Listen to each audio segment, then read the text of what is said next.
R-Truth cuts his hair, John Cena wears one of the best t-shirts I've ever seen him wear before, and Jey Uso gets screwed. What didn't happen on this episode of Monday Night Raw? Welcome to the Week in Review episode 309, where we talk about Raw, and we talk about Smackdown in beautiful Yeet glasses and beautiful Knoxville John Cena t-shirts. We're going to be talking about Monday Night Raw first from Phoenix, Arizona. John Cena's farewell t-shirt for the show was so sick. It was Phoenix Suns themed, and it was dope, man. Yes, this is Bretto Live here, and we are going to talk about Monday Night Raw. First, halfway through the video, we're talking about Smackdown with action figures, so let's do it. To the people on Instagram that have no job and are always on vacation, who's paying for that? Tried my best to use John Cena Elite parts here to create the Phoenix Suns gear. I got the purple shirt with the orange and black hat. It goes really good for that Cena. So John Cena's gonna open up the show, right? The Never Seen 17, the last real champion. I was expecting him to get interrupted by Ron Killings, R-Truth, the man that screwed him at Money in the Bank, but instead he gets interrupted by the Second City Saint, the best in the world, CM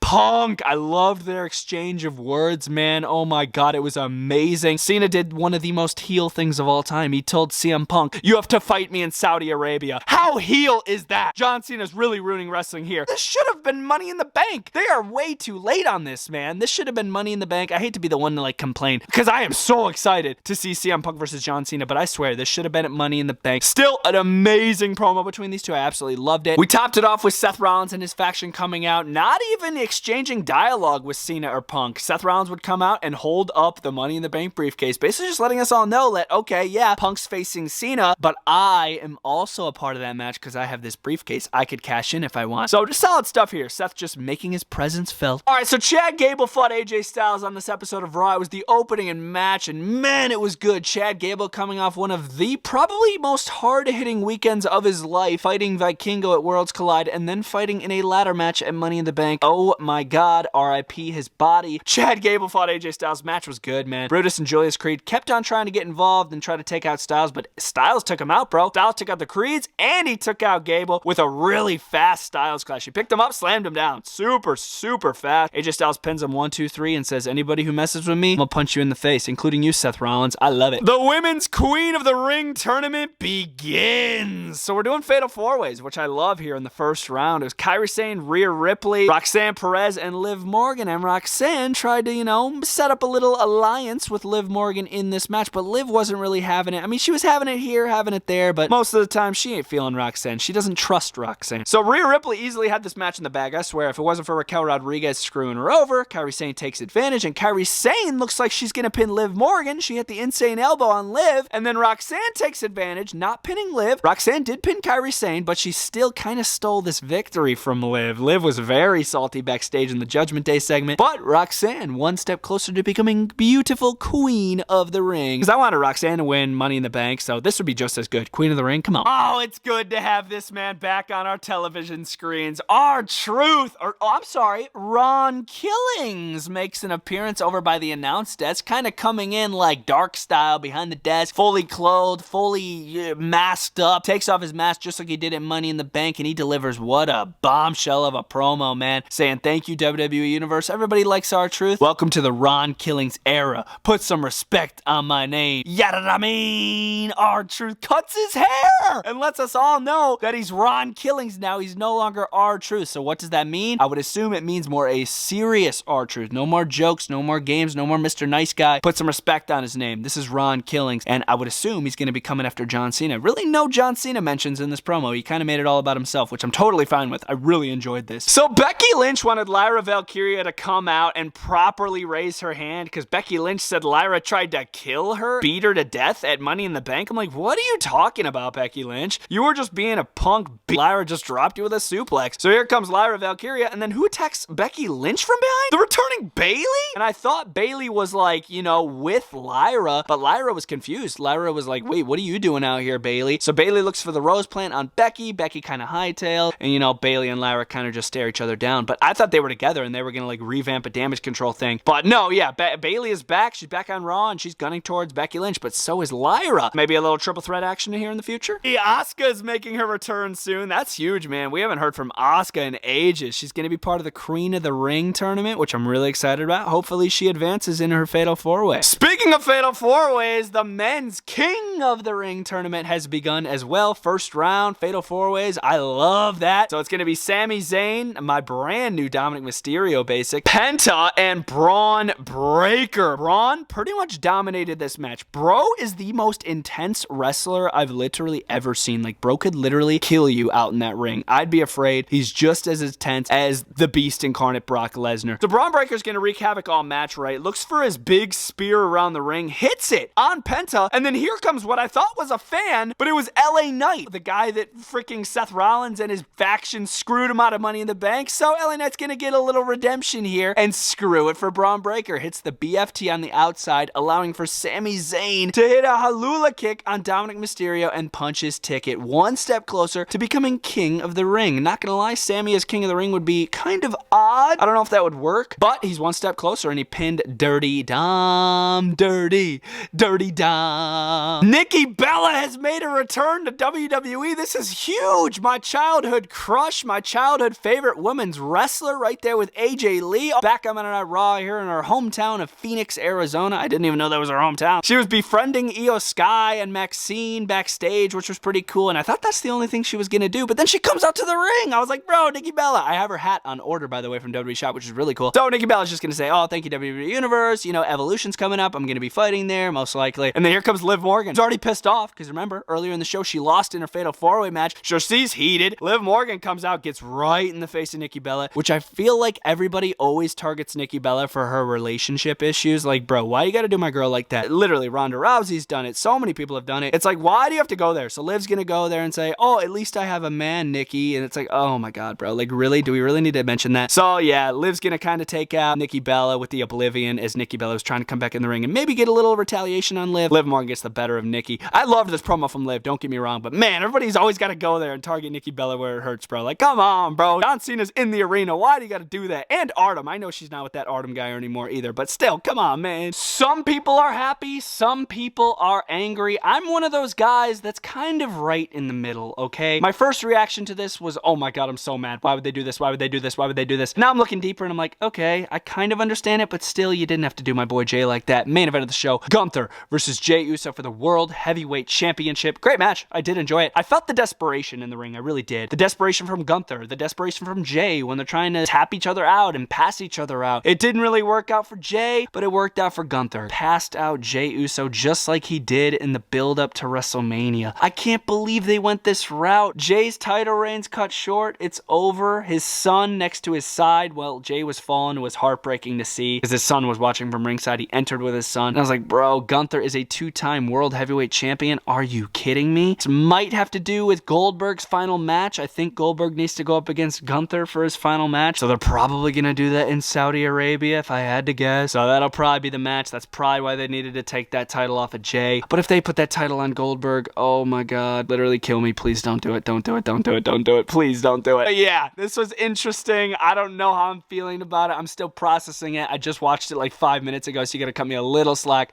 I'm still processing this. People are telling me, hey, at least we're not going to get any more mid promos from Jey Uso. You think Gunther's promos are any better? Really? Do you think Gunther's promos are any better? I literally fall asleep when Gunther picks up a microphone. But that was Monday Night Raw from Phoenix, Arizona. The show was great in my opinion. So much happened on this Raw episode of Raw here on Netflix. I'm going to give the show an 8 out of 10. Crushes last week. Last week I gave Raw a 6 out of 10. Favorite match was the Fatal 4-Way men's qualifiers for the King of the Ring. Dominic Mysterio, Braun Breaker, Penta, and Sami Zayn. And my favorite moment, probably CM Punk interrupting John Cena. But yeah, what do you guys say we jump into the blue brand? Smackdown. New Cena shirt, baby. So sick. So sick.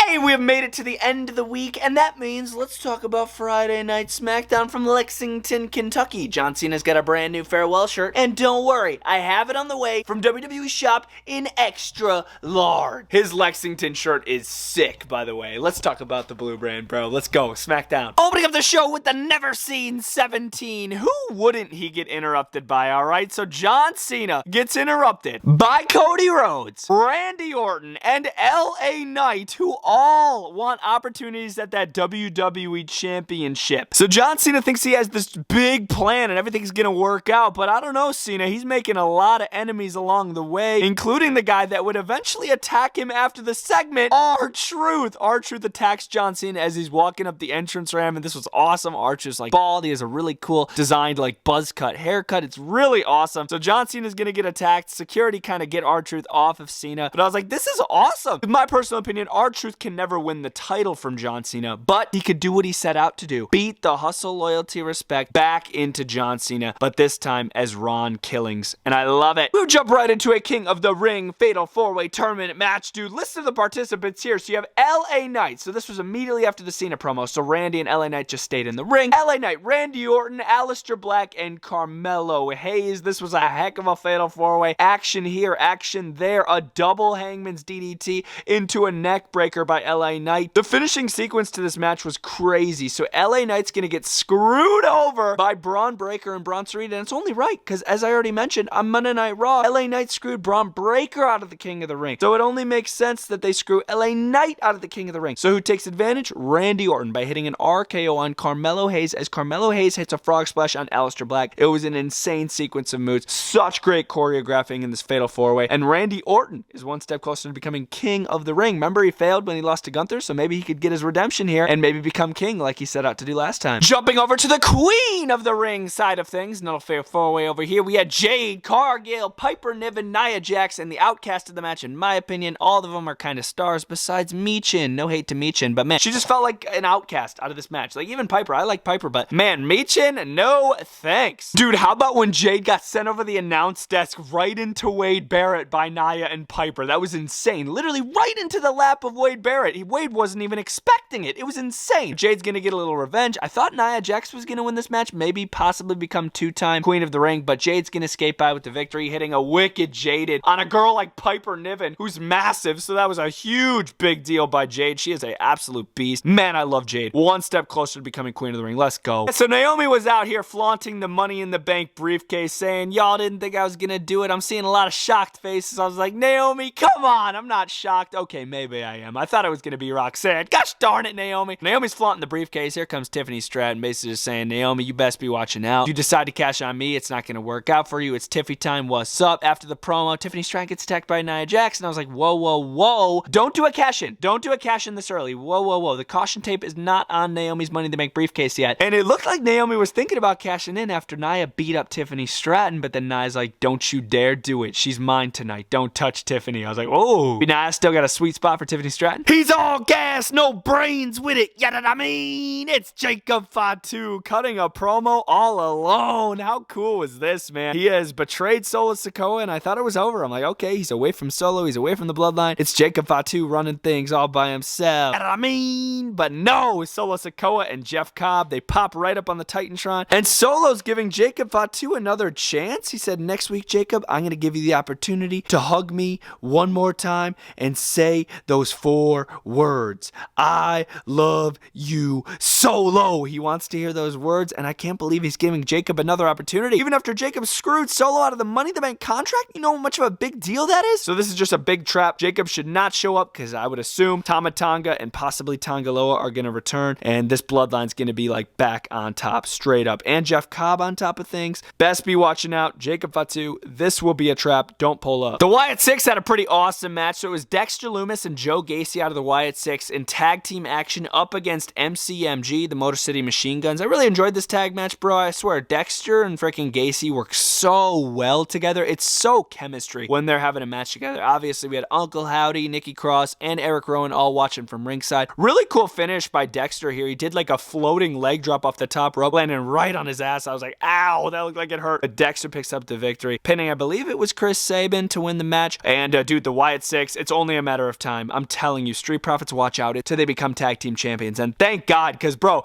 they could literally run the tag division if they want. If they get those belts, nobody's touching the Wyatt Six. I saw multiple appearances from John Cena tonight. John Cena told Jimmy Uso, tell R-Truth I'll be out in the ring waiting for him. So Cena comes out again and doesn't get Truth. He gets CM Punk. CM Punk, who I didn't even think was going to be in Lexington tonight, pops out and cuts a bombshell of a promo on Cena. Oh my God, it felt so good. It took a while for Punk to get going and start remembering some lines, but once he did, oh, he was cooking Cena. He was cooking Cena, man. oh my gosh, it's like CM Punk from 2011 is John Cena right now. John Cena from 2011 is CM Punk right now, with the corny jokes and the face side of things and supporting the WWE universe and being the good guy. It's so flip-flopped. It's crazy. So after the segment, CM Punk kind of shoulder bumps Cena, and then Cena gets attacked by R-Truth again. Oh my God, again. I swear to you, R-Truth will be the guy that turns John Cena face. He's going to do exactly what he said he was going to do. Ron Killings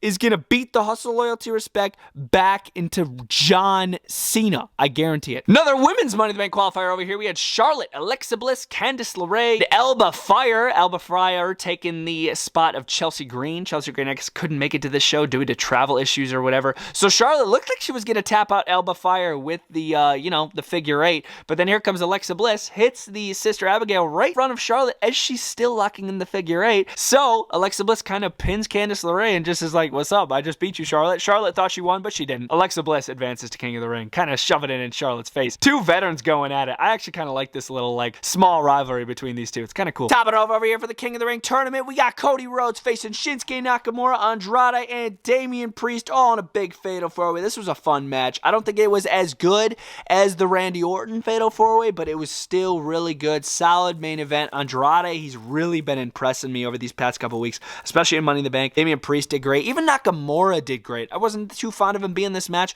but once it started getting going, I was like, oh man, this is good. So Cody Rhodes gonna take it to Shinsuke after Shinsuke sent him through a freaking Slim Jim table. Yeah, watch out. Those Slim Jim tables, those are no joke. Those are rock freaking solid, just like a Slim Jim. So Cody Rhodes hits the crossroads, or should I say multiple crossroads on Shinsuke Nakamura, picks up the victory. 1, 2, 3. It is all over. Cody Rhodes punching his ticket to the King of the Ring tournament. Better watch out, bro. Come on now, Cody Rhodes. Let's become King of the Ring. And that was Friday Night Smackdown from Lexington, Kentucky. I'm going to give it a 7 out of 10. I thought it was a pretty solid episode of Smackdown. My favorite match was Carmelo Hayes, Randy Orton, LA Knight, and Aleister Black in the Fatal 4-Way, the King of the Ring. And my favorite moment was probably CM Punk once again coming out and interrupting John Cena. I loved the promo. Oh my God, it was so good. And R-Truth beating up Cena was the cherry on top of the vanilla shake. Hope you guys enjoyed this week in review. Stay tuned for more uploads. I'm going to be reviewing all of From the Vault Series 5 tomorrow. And also, if you missed the brand new figures video, link in the description. Check it out. Bunch of new figures coming in 2025 that I reviewed yesterday on the Bretto Live channel. Check it out. Enjoy your weekend. Enjoy your Saturday. I'll see you guys next time. Bretto Live is out.